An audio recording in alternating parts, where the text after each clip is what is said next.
顾彦洲出轨后回归家庭的第2年，江时雨确诊了人格分裂症。白天他总是会面对那个出轨回归后的丈夫。江时雨，结婚的时候我爱你，但现在我不爱你了。我爱小婉，因为她充满了挑战。你呢？每天只知道在家洗衣做饭，傻得让人厌烦。晚上他似乎会看到18岁满眼是他的顾彦洲向他表白时说的话。江时雨知道自己病了。阿雨，我从小无父无母，你是我黑暗里唯一的光，我希望我的余生能被你占有。顾彦洲回到家，看到他的病历单时，崩溃地将家里东西扫入了地，将他嘴里的药一颗颗掏了出来，眉眼满是疲惫。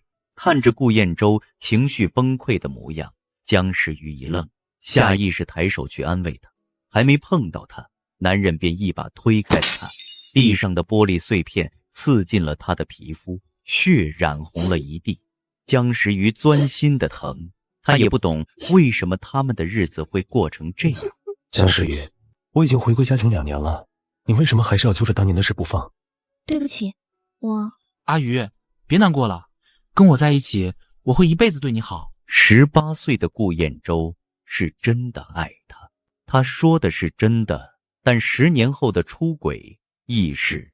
江时雨开始分不清楚现实和梦境，他知道他病了，曾经破坏他们家庭的第三者冲进了别墅。他跪在地上求江时雨：江小姐，就当我求你了，放过彦洲吧，这些年他都快被你逼死了，你不心疼他，我心疼；你不爱他，我爱他。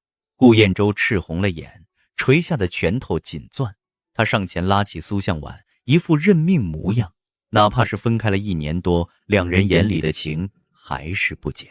这样的眼神，江时雨曾经在顾彦洲的眸里见过，但现在不属于他了。小婉，你别这么糟践自己，快起来，我这辈子就这样了，但你一定要活得漂亮。阿雨，别哭，3年牢换你后半生无虞，值了。他会拿小刀一次次划向自己的手臂，用肉体的痛掩盖心灵的崩溃。顾彦洲方才的那句让江时雨多年的爱意堡垒瞬间崩塌。顾彦洲，送我去医院吧，我想治病了。好。江时雨住院了，医生说他梦见的顾彦洲是虚幻的，想要病好就得让这个人彻底在他的世界消失。可江时雨舍不得医生看着他欲言又止，只说先治治吧。第1天，江时雨撕碎了男人送给他的99封情书。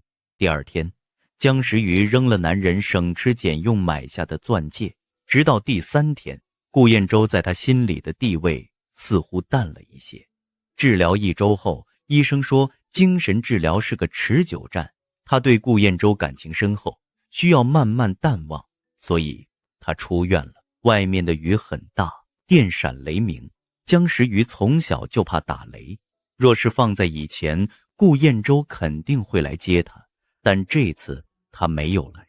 心在哪，人就在哪，他的心早就不在他这儿了，不来也正常。打车回家解锁指纹，准备推门而入的时候，江时雨瞳孔一怔。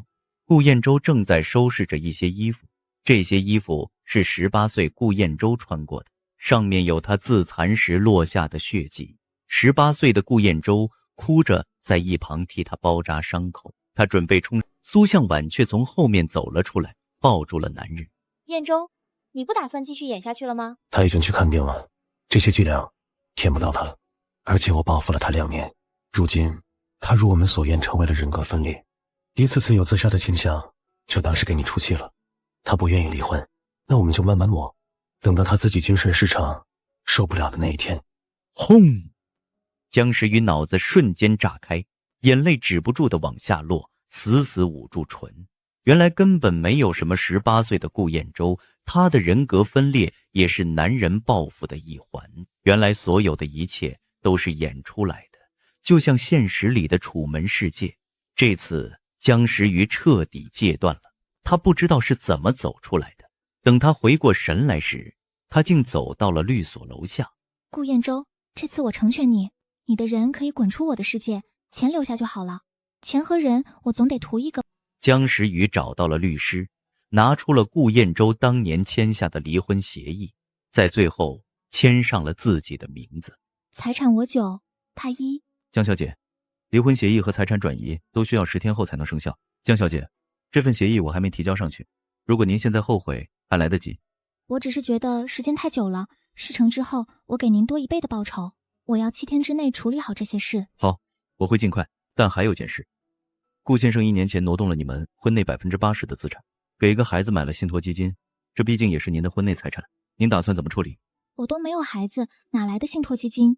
话音刚落，江时雨突然冷笑一声，是啊，他们之间没有孩子，并不代表他和苏向晚没有江时雨。问了孩子的具体信息，是个男孩叫顾高阳，母亲内栏是苏向晚，父亲是顾燕洲，上面有孩子的照片，出生日期是在顾燕洲承诺回归家庭的第6个月。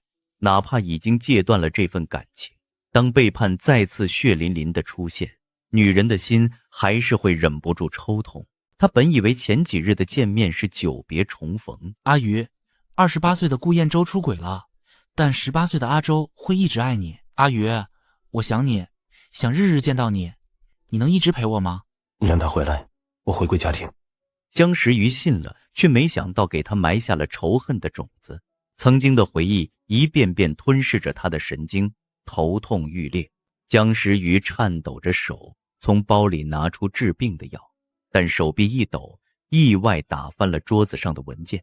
一份协议彻底击破他所有的防线。他拿着协议，赤红着眸质问：这份养老院是保障谁的？是苏雄先生。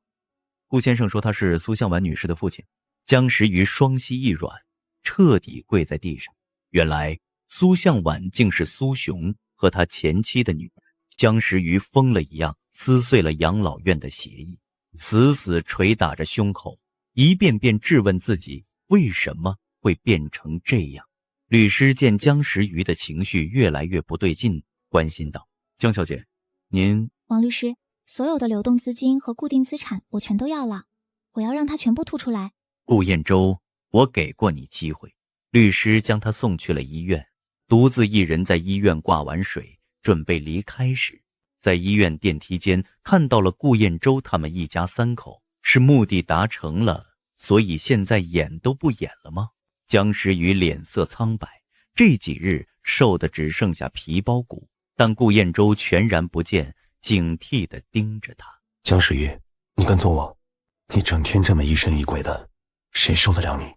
顾燕洲，你带着小三招摇撞势，孩子都出来了。别伤他们。我妈妈不是小三，你才……明明才2岁不到的年纪，说的话却如此恶毒。但江时雨知道这些话都是人教的，要不然这么小的孩子哪里懂这么多？你妈苏向晚才是小三，是她抢了我的丈夫。你……话还没说完，顾燕洲愤然上去甩了他一巴掌。江时雨，他只是个孩子，你在胡说什么？他的孩子就金贵，我的孩子就活该受罪。顾燕洲，你别忘了，当年如果不是他害我流产，我们的孩子也有这么大了。因为他推了我一下，我从楼上摔下，孩子没了，更丧失了生育能力。凭什么我的孩子没了，而你们一家3口却幸福的在一起了？顾燕洲瞬间脱下大衣，护住苏向晚母子的脸，却让江时雨暴露在所有人视野之下。此刻江时雨连哭都没有力气了，他抬手指着男人护在怀中的人。忽然苏向晚从男人的怀里挣扎了出来，露出那张不服输的脸。是你的孩子，当年的确是因为我才流产的，所以我今天就陪你，让你以后再也不能因此责难燕洲一句。话落，苏向晚直接拎起儿子冲到一旁的栏杆处，孩子悬空在，只要女人一松手，孩子就会从5楼摔下去。上一秒还在谴责他不该当小三的人，这一秒全部把矛头指向了江时雨。小姑娘啊，得饶人处且饶人，事情已经过去那么久了，你又何必就是重提？是啊，大人的事情何必牵扯到孩子？稚子无辜啊！姑娘，你快去劝劝啊，要不然这孩子出事儿了，你良心过得去吗？江时雨腰杆笔直地站在那，不为所动。顾燕洲看向他的眼里有失望和恨。我没逼他，是他自己要这么做，与我无关。江时雨，现在的你很多的让我陌生，原本我对你还有一丝愧疚，现在看来，你这种人不配得到我的可怜。向晚和孩子要是出了任何问题，我绝不会放过你。孩子被救下来了，但在场的这些人却对他口诛笔伐，说他恶毒，连孩子都不放过，说怪不得顾燕洲会出轨，他一点同情心都没。还有人说他的孩子没了是报应，要不然生下来也是个坏种。明明他什么都没说，什么也没做，但最后所有的责任又变成了他。就像当年明明是苏向晚自己想要出国离开，然后找他要了一笔钱，但顾燕洲却坚定地认为是他赶走了他。世人向来是不信真话的，他们信的是想听的话，不信他的人说什么都不信，想走的人怎么也留不住。顾燕洲带着小三母女离开时，经过了江时雨，警告道：向晚，你不用低头，我不会让任何人欺负你，谁都不行。你说的没错，向晚和孩子都是我的金钱豹，你最好收起你的坏心思，你要是感动他们以后，我绝不会放过你。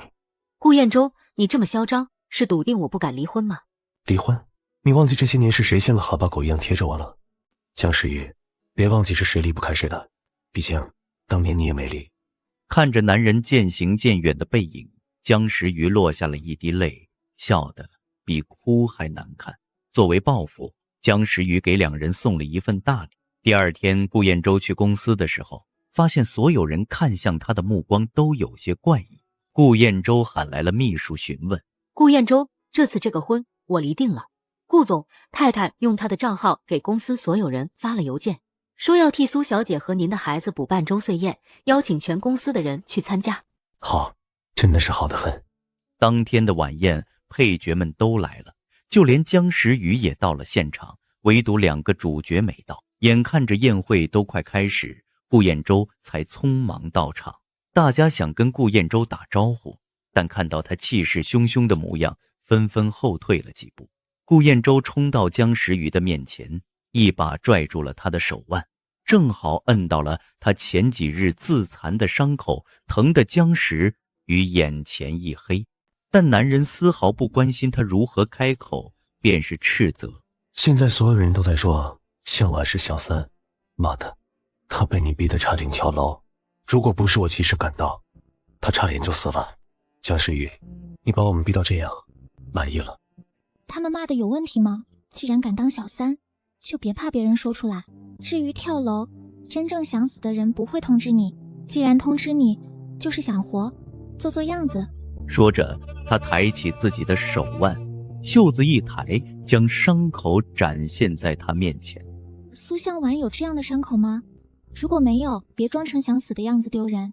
顾燕洲愣了一下，他一直知道江时雨有自残行为，今日一看才知道，这些伤口竟如此之深。江时雨，你就一定要做得这么狠？你这么做只会把我推得更远，这日子你究竟想不想过了？男人的质问终是让江时雨红了眸。他曾告诉自己，顾燕洲也许是不知道这些苦，但当真相摆在他面前时，他还是丁点儿也不在乎。我们的心早在你选择跟我曾经的继父女儿在一起时就分开了。你既然知道了，既然你知道了，我也不必瞒着了。从今以后，你就跟向晚和平相处。他要是再受什么伤害，我舍不得伤你，但也绝不会让你好过。这次的事，我会给你一个警告。江时雨没懂这句警告是什么意思，顾燕洲已经转身离开。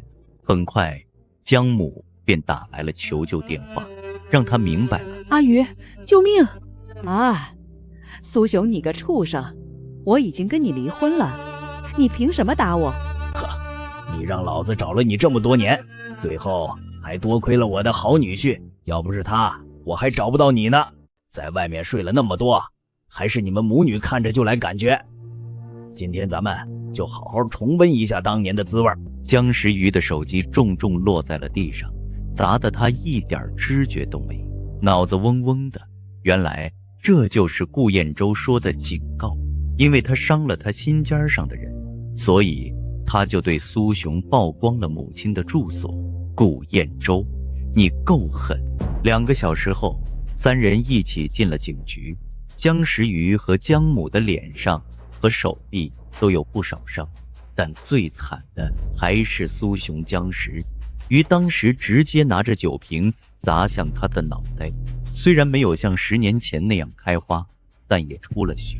当年出了那事之后，姜母和苏雄离婚了，并一直躲着他。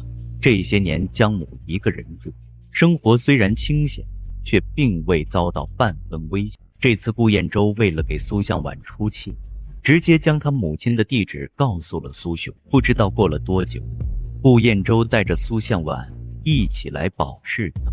看到姜时雨的第一眼，顾燕洲便蹙眉呵斥：你太过分了，他年纪已经那么大了，你这么做差点要了他的命。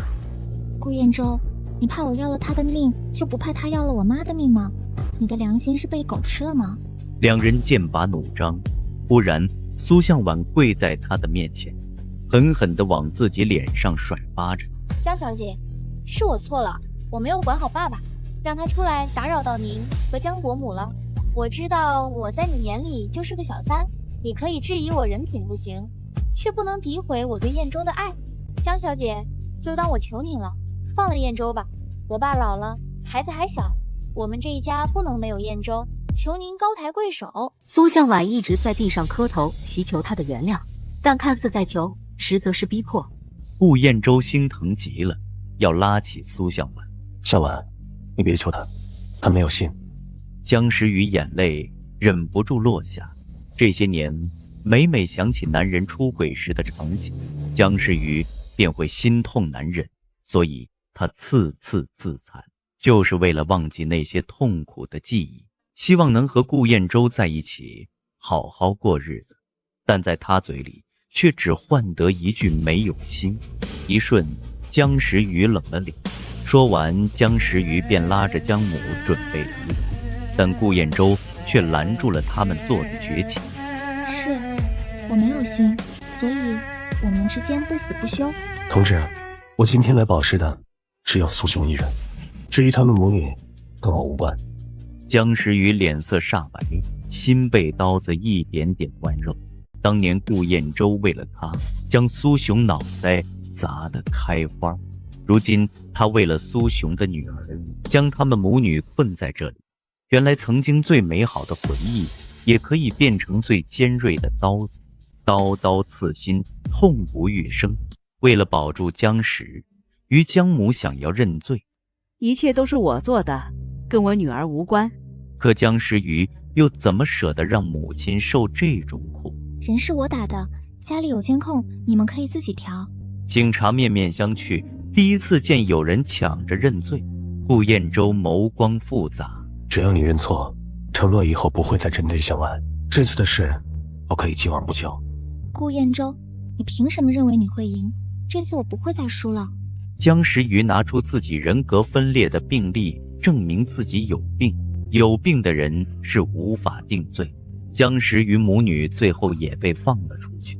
走到警局门口，顾延洲又追了上来。姜时雨，你就一定要针对向晚吗？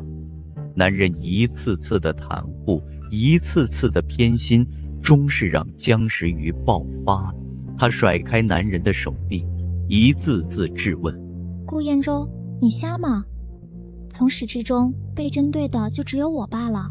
你婚内出轨，甚至还弄出了私生子。为了报复，我甚至将我妈的住所透露给那种人渣。顾燕洲，你看不清人心，难道还看不懂我的眼泪吗？明明是我一次次受到伤害，为什么在你眼里永远都是我欺负的苏向晚？顾燕洲愣住了。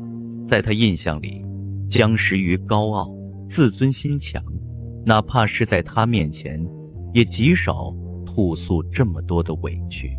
但这次他好像是委屈极了，将所有的话倾泻而出，但愧疚只存在片刻，便被苏向晚的话打断。江小姐，求你把洋洋还给我吧，千错万错都是我的错，求你别伤害我的孩子。你说洋洋失踪了？晚托班的老师刚刚跟我说孩子被人接走了，说是江小姐的人。上一秒还对他心存愧疚的顾燕洲，瞬间像是变了个人。他一把掐住女人的脖子。江时雨，把孩子交出来。我不知道，这不是我做的。别装了，除了你，还有谁这么狠心啊？把孩子交出来。不是我做的，你让我从哪教人？顾燕洲，我们10几年的情分，你不信我，信他。因为他比你可信。江时雨，你什么时候把孩子送回来？你妈什么时候回家？孩子要是回不来，你妈也不用活了。江母被带走了，顾燕洲还在他身上安装了定时炸弹。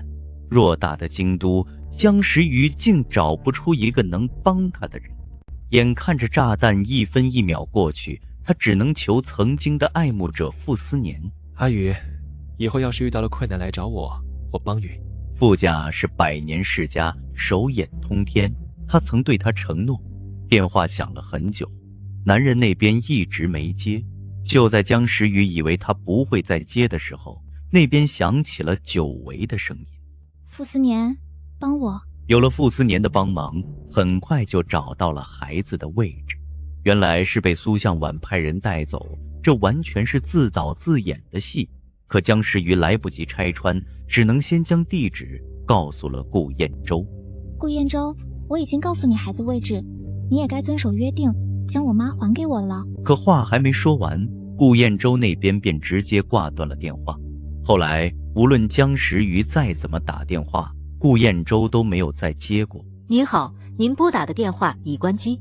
视频那头母亲胸前的定时炸弹，时间越来越少，最后是傅斯年调了周围所有监控，找到了江母。但到达仓库的时候，已经是一片废墟。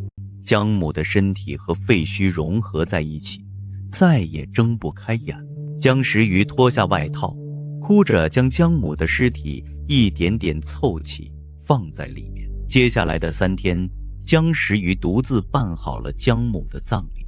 短短几日，江时雨已经彻底蜕变。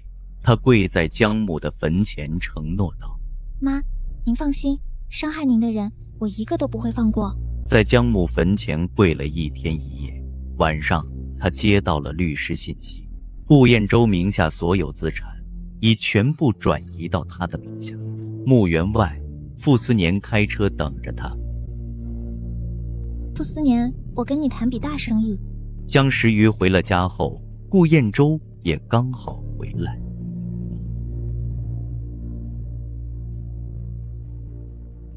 你这几天都在干嘛？一副死人脸摆给谁看？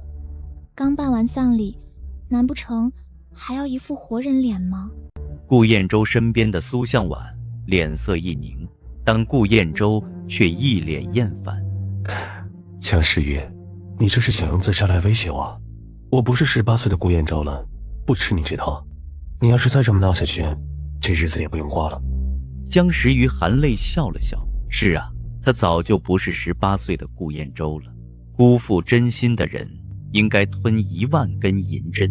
顾燕洲，明晚京都有一场拍卖会，邀请了所有上流社会的人，这个是你的。妈那边没事吧？等我这几天忙完，我想跟你一起去看看她。没事，不用去看了。毕竟人死了，他想替妈妈守下这最后一份安宁。以为江时雨是在闹脾气，顾燕洲也没计较，反正等这段时间过去了，再随便买个小礼物哄哄就行了。是江时雨离不开他，只要他给点甜头，江时雨肯定不会。翌日，顾燕洲本来准备带江时雨去参加拍卖会，但江时雨说他已经先去了，让他和苏向晚一起去便好了。见女人如此懂事，顾燕洲突然有些不是滋味。原本他做的这一切就是希望江时雨懂事，当他真的懂事了，他又不开心了。来到拍卖会后，顾燕洲一直闷闷不乐，还给江时雨发去了一条信息：我已经到了，你人呢？人就不来了，但我给你准备了一份礼物，看大屏幕。顾燕洲不明所以，他抬眸一看，身上血液瞬间凝固。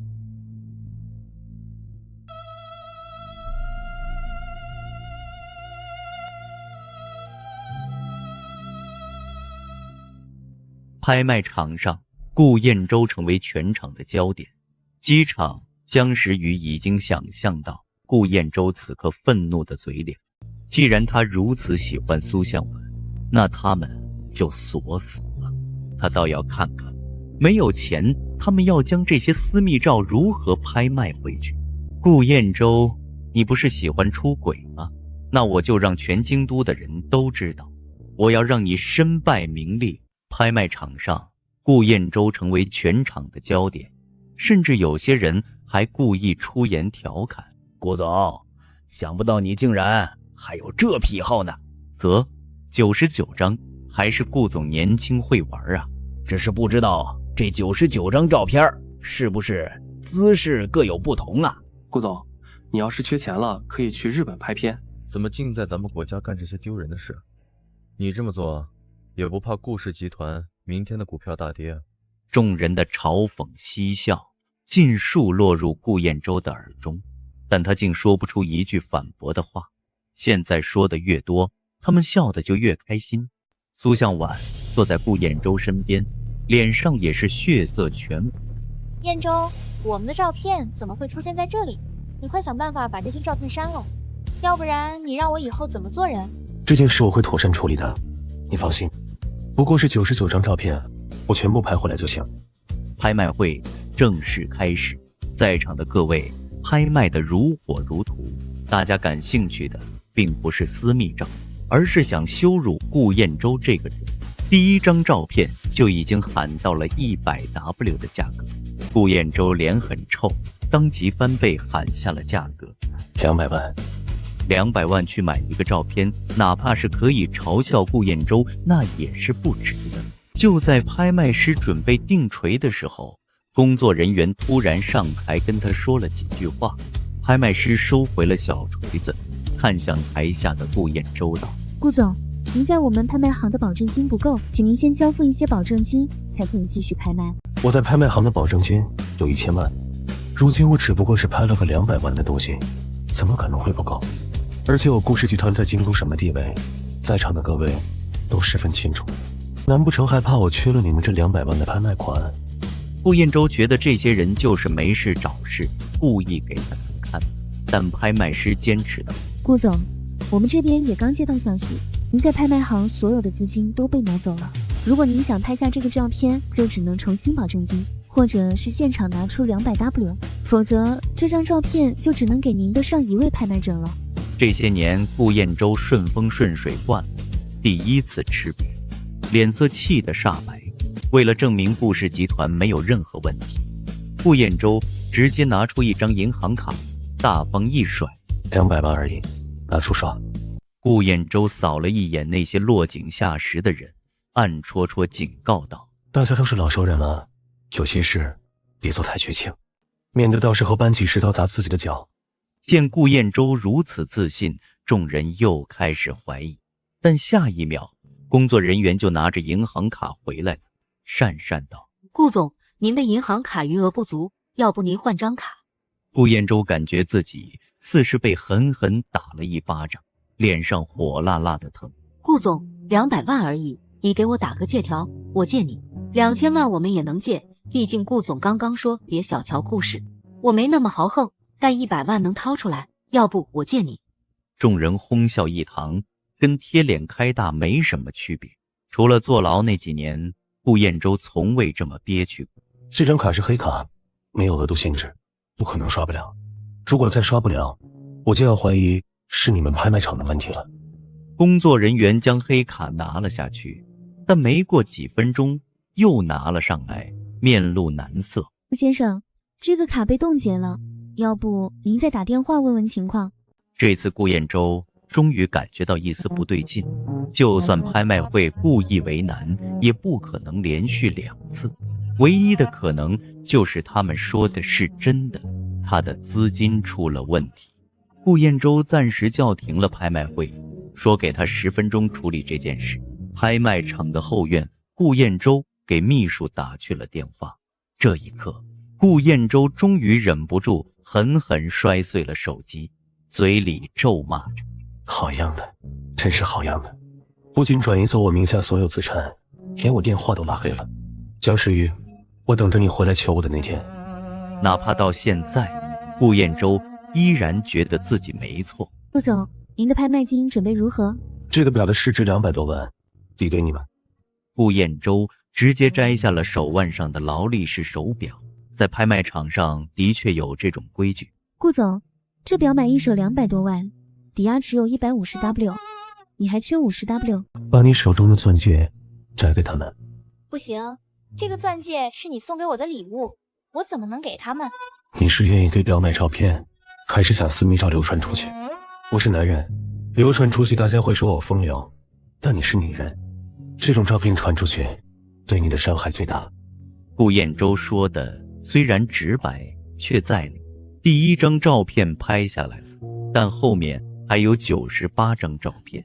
彦舟，再抵押下去，我们连内裤都不剩了。顾彦舟也看了看自己，跟刚进来的时候可谓是两模两样。将识于你，做到了，让我颜面尽失。顾彦舟跟拍卖会商谈无果，最后只能气愤地带着苏向晚离开。一回到别墅，苏向晚便哭个不停。顾彦舟来不及安慰，转身就上楼要去找那个始作俑。姜时雨那么爱他，连他出轨的事都能原谅，怎么舍得离开他？姜时雨肯定会觉得，只要他闹着离开，他就会低头去找他复合。休想，女人不能惯着，否则就会得寸进尺。所以顾彦舟没有让步，更没有主动去联系姜时雨。他倒要看看他能嘴硬几天，到时候他等着他灰溜溜的回来。当晚苏向晚抱怨了一晚上，也哭了一晚上，可顾彦舟却破天荒的没有去哄他。我的照片都传出去了，以后没脸面做人了。被传出去的不是你一个，丢人的也不是我一个。别闹了，适可而止。这是顾彦舟第一次对苏向晚没了耐心。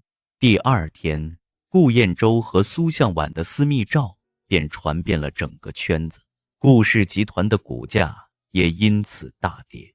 公司的董事们一天要为难他好几回，顾彦舟有些心力交瘁。整整过去了3日，姜时雨还是一点动静都没有。顾彦舟觉得有些不对劲，他觉得姜时雨这次不像是在闹脾气，而像是真的离开了。顾彦舟喊来了秘书，让他去调查了姜时雨为什么会莫名其妙得到他所有资产。顾总，要不您看这些东西之前先吃几粒救心丸。这个离婚证是假的吧？顾总，这个离婚证是真的。我从来没签过什么离婚协议书，怎么可能是真的？一定。笃定的话还没说出口，顾彦舟似乎突然想到了什么。顾总，当年你为了跟太太离婚，你订了2份协议书，一份财产分配你离太太久，还有一份是您净身出户。于是说，太太本来想给您留财产，但知道苏小姐跟您孩子后改变了主意。顾总，太太这次是真的跟您离开了，您终于完成了夙愿，您自由。不知为何，明明达成了多年所想的愿望，但他却一点也开心不起来。你先出去，我一个人静一静。早知今日，何必当初呢？办公室里，顾彦舟傻傻地看着眼前的离婚证，想到刚拿到结婚证的时候，两人都是第一次结婚，脸上是掩不住的开心。明明他们是天造地设的一对，少时便是青梅竹马。他为了姜时雨坐了3年牢，出狱那年，所有人都避他如蛇蝎，只有姜时雨守在他身边。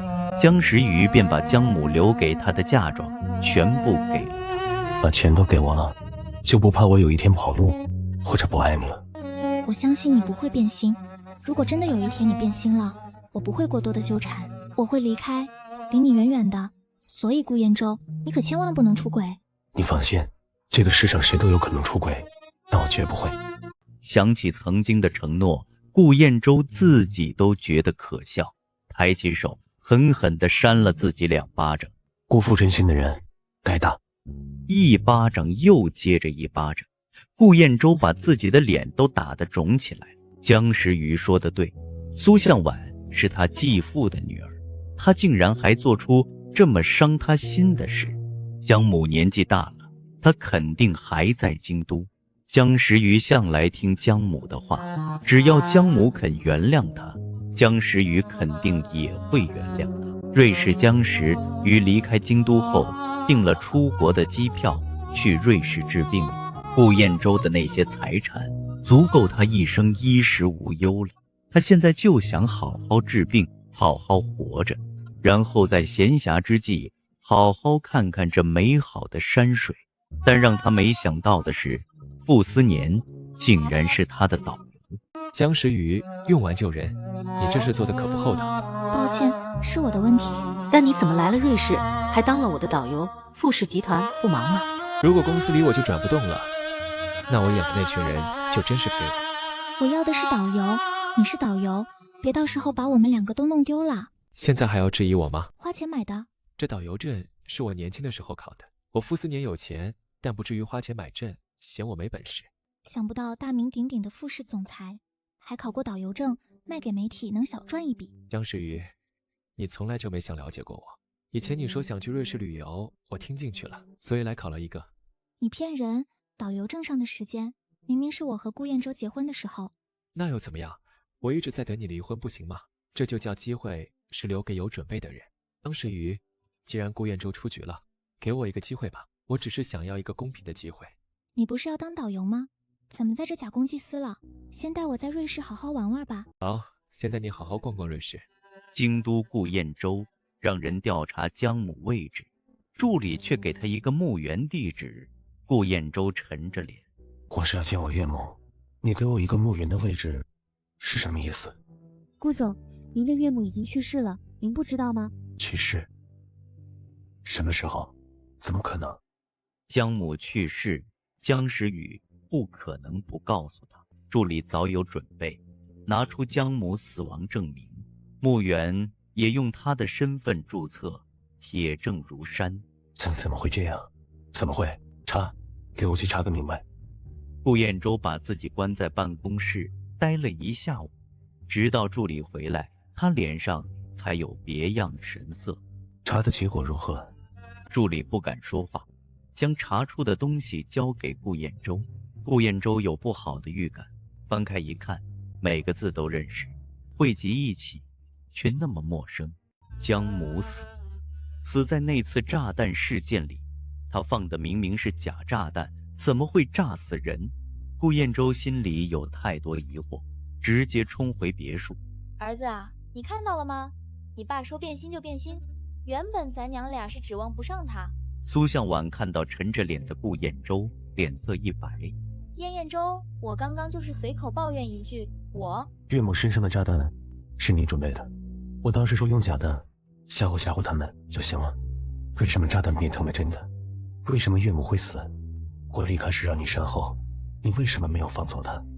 情绪上头，顾彦舟没忍住，打了女人一巴掌。顾彦舟，你打我？打你怎么了？我现在恨不得杀了你。顾彦舟，人都死了，你现在在这儿装什么无辜？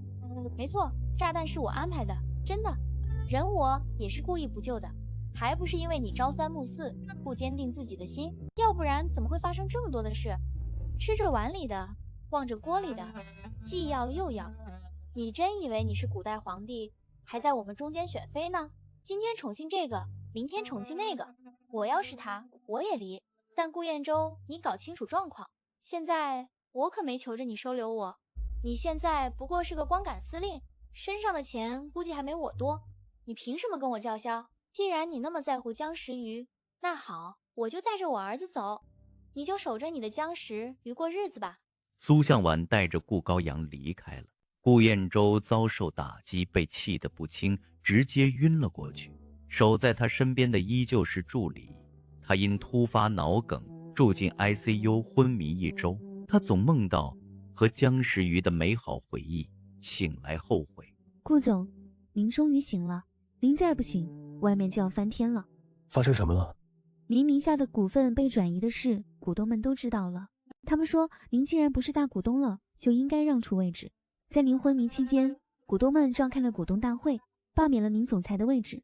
公司那群老东西们竟然如此，需要我时把我捧上天，现在我刚出问题，个个都避之不及，正好我没心思跟他们拉扯，随他们怎么办？你先去帮我查一下阿宇现在在哪里，我要去找他。好，顾总，但有件事您可能需要知道一下，因为您账户上1分钱都没了，所以这次住院的钱是我垫的，所以您看。我记得家里的保险柜还存了一些黄金，我把密码告诉你，你去兑换成现金吧。这些黄金本用于理财，顾彦洲从没想过会沦落到卖黄金度日。助理查看后打电话：顾总，保险柜里的黄金没有了，里面只有一些不值钱的合同。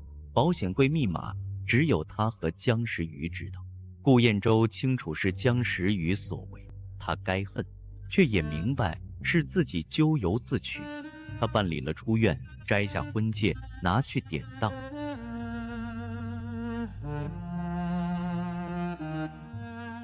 伦敦傅斯年抛下工作，连日陪伴姜时于游玩治病，情绪好转。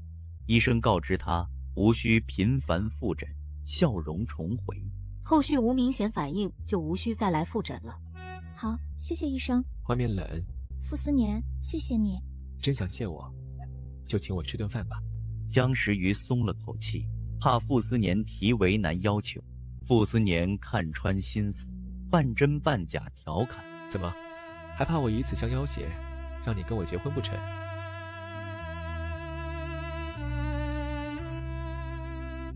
姜时雨，想不到在你眼里就是这么看我的。你这样不仅低看了我，我是喜欢你，但我傅斯年从不勉强人。就算你真的不喜欢我也不会勉强。抱歉，是我的问题。离开3天后，姜时雨坦言想回国，让所有人知道真相。他们的话你不用放在心上。其实他们说的是大部分人的想法，只不过正好被我听到了。也许我不该这么逃避，我应该回去面对一切，让所有人知道他们的真正面目。好，我陪你一起。当晚，姜时雨删除了和顾彦洲的所有回忆，订下回国机票。京都，顾彦洲查到姜时雨在伦敦，想买票出国，却被拒签。顾先生，您名下现在没有任何资产，再加上有很多没有理清的债务，我们怀疑你是想潜逃出国，所以不能放您出去。在所有事情解决完之前，还请您在京都好好待着。出了办事厅，顾彦洲刚回家就接到中介收房通知，房子已被姜时3日之内新房东会入住，请您尽快搬迁。还有，姜小姐当时是连着家具一起卖出去的，您无权带走。我知道了。第2天，顾彦洲搬到了他和姜时雨曾经住过的地下室。顾总，要不您还是搬来我家吧，虽然我家不大，好歹有2室1厅，这地下室实在不是人住的。不用，我就住这里，挺好的。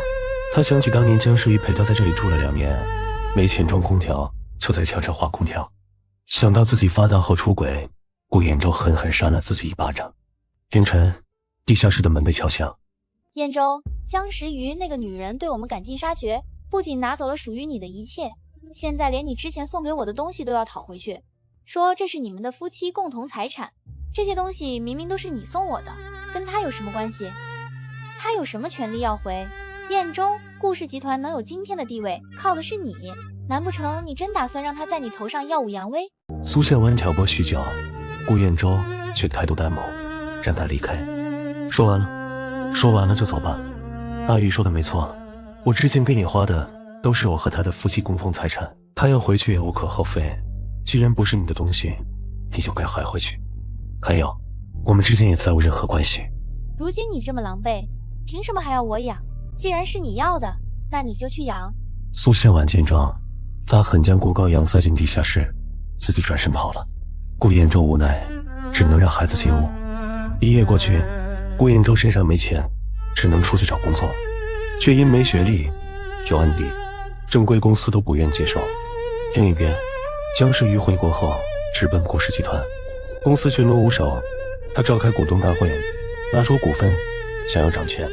姜总，虽然你是公司的大股东，但你毕竟没管理过公司的事，执行总裁的位置我们还是不能交给你。是啊，公司就是在你们夫妻俩手上才变成这样的，你们光顾着报复对方，一点没管我们这些股东们的死活。我们怎么敢放心把权力交给你？我觉得也不行，我也投反对票。我知道你们会反对，但有件事诸位应该不知道，这些年我虽然没有出面，但公司很多项目都是我谈妥的。不相信，我可以给你们看看证据。江时雨早有准备，拨通了最大合作商林总的电话。林总，这次续约合同我们什么时候签？时雨啊，我听说你跟顾彦洲闹掰了，顾氏集团现在是姓江还是姓顾啊？我之前跟顾氏集团合作，都是看在你的面子上。如果你都走了，我也没有再和顾氏集团合作的理由了。股东们见状立刻变脸，同意让他担任总裁。姓江，公司现在姓江，而且江总马上就要成为顾氏集团的总裁了。林总选择跟咱们合作，肯定是没错的。是啊，相信公司在江总的手上肯定会越来越好。江时雨又透露富士集团将合作大项目，彻底让股东们心服口服。顾氏集团正式改姓江。开完会，江时雨处理近期合同签约，业务得心应手，一下午便解决完毕。天快黑，江时雨收拾东西准备离开。傅斯年订了他最喜欢的餐厅，约好晚上一起吃。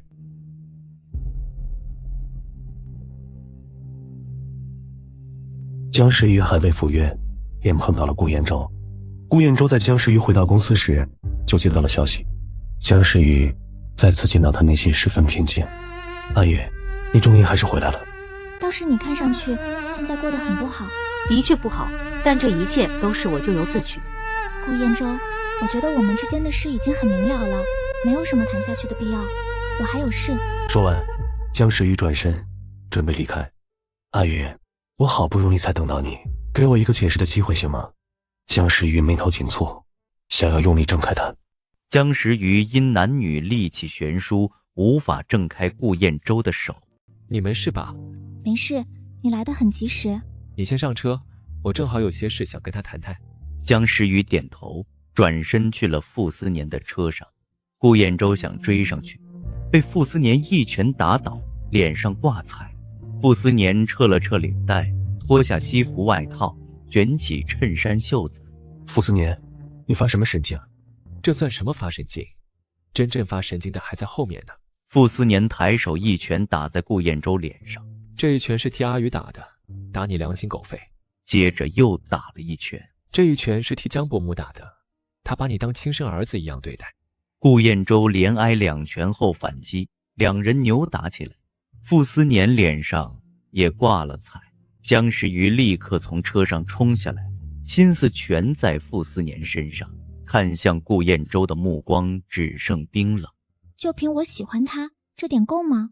江时雨的话让两个男人都愣住了。阿宇，你不用为了报复我，连这种话都说得出来。傅斯年，谁告诉你我是为了报复你？离开京都的这段日子，我和傅斯年一直在一起。之前我还弄不清对他到底是什么心思，但我现在明白了。我在乎他，在看到他受伤的时候，我会忍不住的想要保护他。看到他脸上会受伤，我的心会跟着痛。江时雨每说一句话，顾彦洲的心便多痛一分。够了，阿宇，我以为你跟别人不一样，我以为所有人都会离开我，但你不会。所有人都会背叛我，但你一定会坚定的站在我身后。但我没想到你和他们一样，你也会离开我，背叛我。场面陷入僵局。恰在此时，顾高阳跑过来，大声喊爸爸。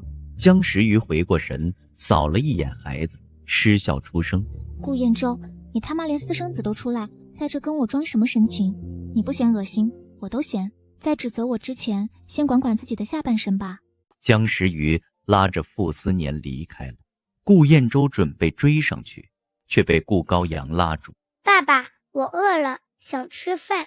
顾彦洲来找江时雨的事被破坏，心情全无。去找你妈，别跟着我。可你不是我的爸爸吗？我饿了，为什么不能告诉你？小孩子天真无辜的眼神让顾彦洲心软。顾彦洲妥协。算了，你想吃什么，我带你去。他和江时雨的路就已经注定了。车上两人一路无言，最后江时雨打破僵局。刚刚在下面的话就是为了气顾彦洲，你不用放在心上。